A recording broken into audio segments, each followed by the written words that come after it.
Hi, all my fabulous gems. I wanted to create a quick video for my people who are some at-home scholars, because I know that as we start to do these constructions, I know everybody does not have a compass at home.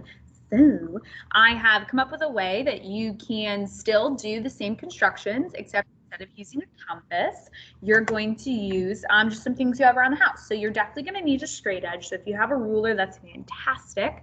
If you don't, like the side of a folder or a book, any of those sort of things, those work fine, but you will need something straight. And then what Miss Massa did was she just took a pencil and I found a piece of string and I just cut the string and I made myself, this is going to be my compass. You can use other things you have at the house. If you have like, I don't know, a shoelace, string works fine, anything like that. You just don't want it to be stretchy, okay? So you want it to be kind of stiff, because if it's stretchy, it's not going to work out, okay? So I'm going to show you how to do it with a string. So let me share my screen here and I'll show you what we're doing. So we're going to do a construction. I'm only going to show you the first one and then you can kind of catch the gist of it with my other videos. We're going to do construction without a compass. We're going to do a perpendicular bisector of a segment. So the first thing I did was I drew a segment and I used my ruler. And so I made segment A, B. So that was my first step. My next step is I'm going to place my compass at point A. So instead of me using this compass and like the center point that I would be putting on point A, I'm just going to use my finger. And my finger is just going to push down wherever I want it on that point A. And I'm just not going to move my finger from that point, okay?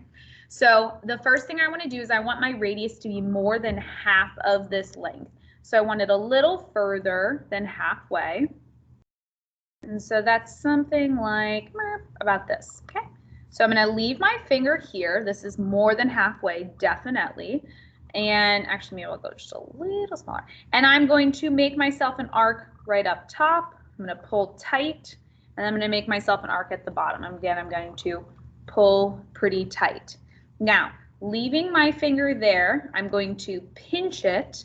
And now I'm going to turn my paper and I'm going to do the same thing, but on the other side at my point B. So again, I'm going to put my finger back down. I'm going to make my arc, and then I'm going to make my arc.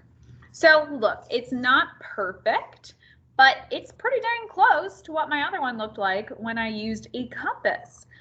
From here, I'm now going to mark my two intersection points. So here's my first intersection point. I almost didn't make that one. And then here's my second intersection point. And I'm going to label these as points X and point Y. So my final step is using a straight edge, a ruler, whatever it is that you have at home. I'm going to draw a straight line through, excuse me, XY.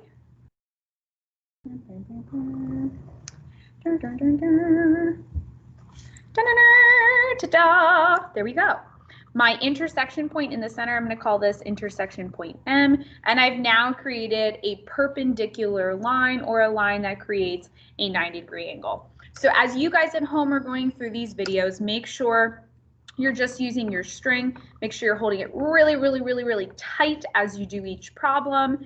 And remember that this piece right here is like what your radius is. So it's almost like this is the center point, and wherever I would slide the ruler, that's essentially what I'm doing though. My finger is the center, and then wherever my pencil lands, that would be my radius. Okay, so that's how I'm figuring out those things there. Yours aren't going to be perfect, and that's okay. There's nothing wrong with that, but definitely give them a try using a string, using a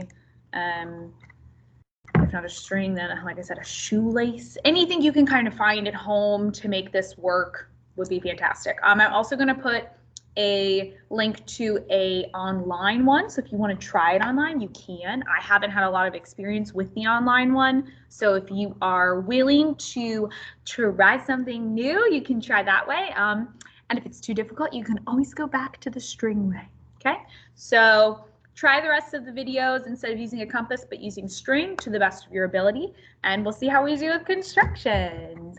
Okay, that's all I have. Okay, bye.